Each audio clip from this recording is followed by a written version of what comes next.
I would say 100% yes. Schools in Kenya.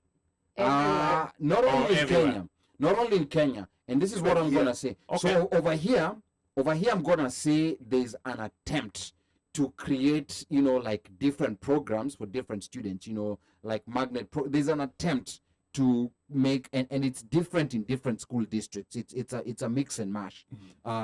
But in Kenya, the problem with Kenya and most African countries is that there's this one template for people who live across 47 different counties. Very different, like in terms of culture, very different in terms of so many different things. But you're given this one template and you're told this is what you have to do.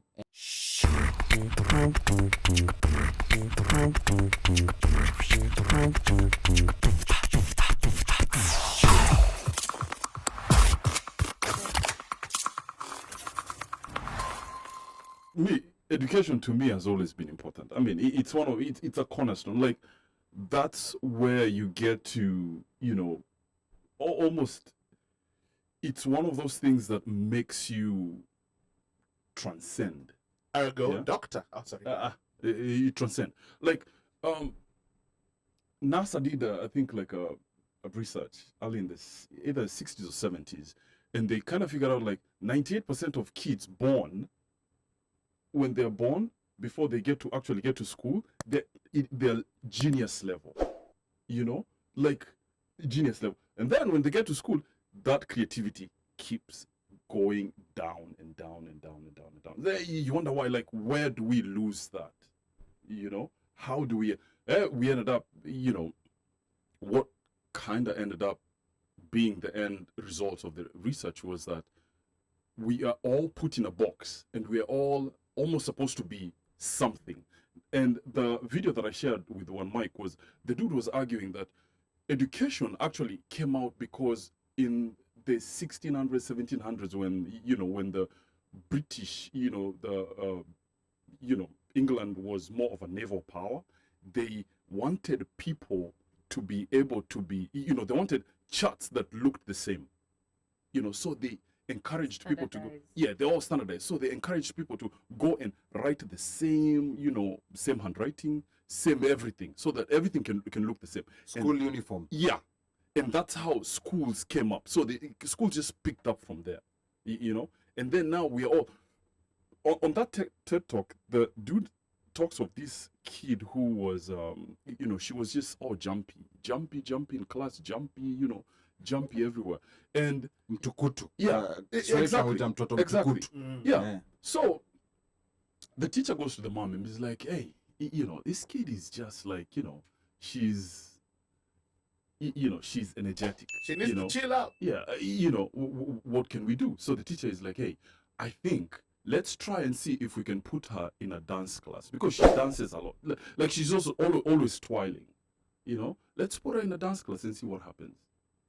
And she ends up being one of the most revered. Like now she's like, she does stuff for, I think the ballet in England, one of the key ballets in England and all that. But now she was saying that what if this teacher had said that I need to be given medications? Like what happens? Or like what my teacher told my parents, she needs to be given more work. And then I was given extra work in class because I'll finish my work 100%. Napata kitu alafu naanza kufanya vitu vingine kwa class. So my parents were like, I don't know what to do. She's like, we're gonna give her double the work. Right. So like the idea even to think outside boxes, I couldn't even do that. But I'm not inserting myself into the principal dancer, but I'm just saying. Very true. What to alliance? But then, so we were talking with OneMic over the week. I was like, we see a lot of people who come from like third world countries, they call now developed countries, that, they weren't good in school, but then they come up here and they excel, exceeding, like they just become like these geniuses, students. Yeah. And then you wonder, like, we are always told that our education is kind of inferior. So how comes we're always excelling in the best country in the world?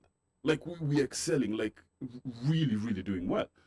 So are we, accepted the fact that we are being told that our education is kind of, backwards.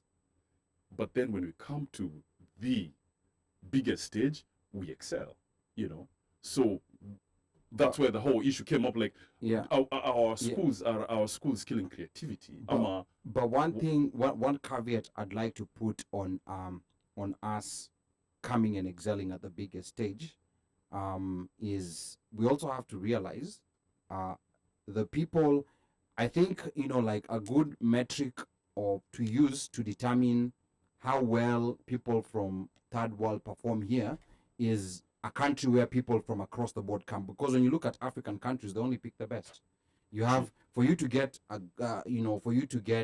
a student visa, or you have to have at least attained a certain grade. True. So they select and they actually pick out like the people who are doing the very best. Right. So I think like in one way, the way I look at it, the people who come here were not a true cross section of what's in Kenya. Unlike, for example, Mexicans, who all kinds of people come here, like they're rich Mexicans, they're poor Mexicans who come here. So I think that might be a better gauge. But I see your point on where you're coming from, because even a C, which is considered, like Failure. not fit Mhm. to, go into certain careers such as architecture or medicine, they come here and Right. they excel. I know a lot of C students who became, like doctors, some who Doctors, became nurses until they lawyers. became nurse practitioners, and a nurse practitioner is essentially a doctor. Right. So that's an interesting way to look at things. Now, before we go to Ruth, I want to say that do I think schools kill creativity?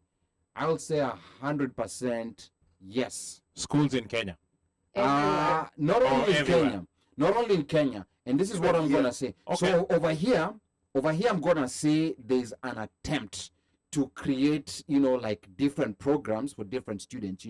Like there's an attempt to make, and it's different in different school districts. It's a mix and mash. But in Kenya, the problem with Kenya and most African countries is that there's this one template for people who live across 47 different counties. Very different, like in terms of culture, very different in terms of so many different things. But you're given this one template and you're told this is what you have to do. And I believe that the saying CBC is trying to cure that now. But just going by my own personal experience, I went through the normal, like 844 system of education. And then when I got to high school, it was still the same 844 system.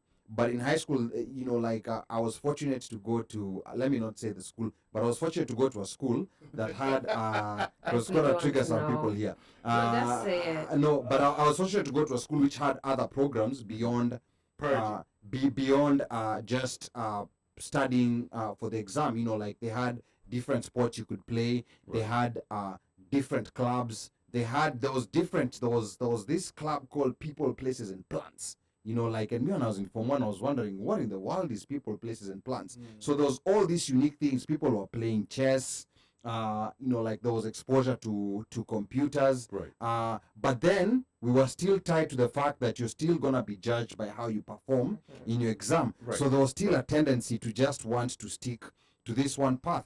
Then after high school, now I got to a whole different experience because I went to St. Mary's for IB. And that's when I was so shocked.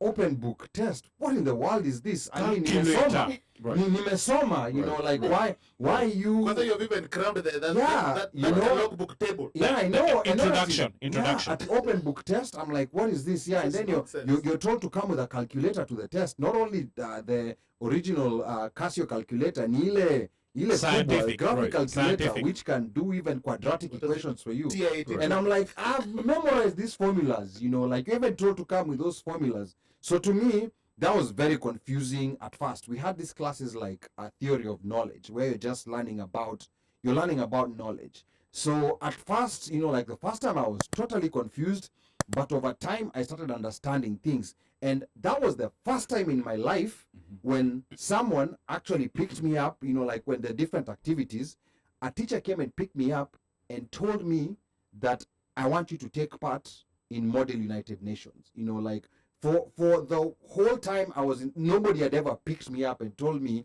Ali, I think you're good in this. But for the first time, I don't know exactly, you know, like I'd love to go back to that teacher because I was still fairly new in the school. I don't know what exactly they saw. Ulikuwa umefungwa mlango ya mdomo. They actually they picked me. She was the teacher who was in charge of that program, and she was telling me, I'm not asking, I'm telling you, you know, like I want you to come and participate in this, you know, like where you go and meet people from so many other schools. So to me, that concept of my whole life is that I definitely knew inside, I knew I'm good in this, I'm good in that, but I always felt like this is not what I'm supposed to be doing. So you're focused on this one path, and that's where I feel like a lot of creativity was killed. And I believe so many other people went through some similar experiences in even for people who were pushed towards doing, you know, like the arts and going into sports. There's some of those people might have been very good in sciences. So there's some people who are in sports who might have been very good in the sciences, but they were pushed in this other direction because maybe teachers felt huyu hapa, you know, like you know, sometimes even the way sports is associated with people who maybe who are not very well off in life, this is what they need to be doing. And people who are well off are told, apana, wachana na hii mambo ya sports, we focus on this. So I 100% think schools kill creativity. Some to a higher degree than others. Ruth.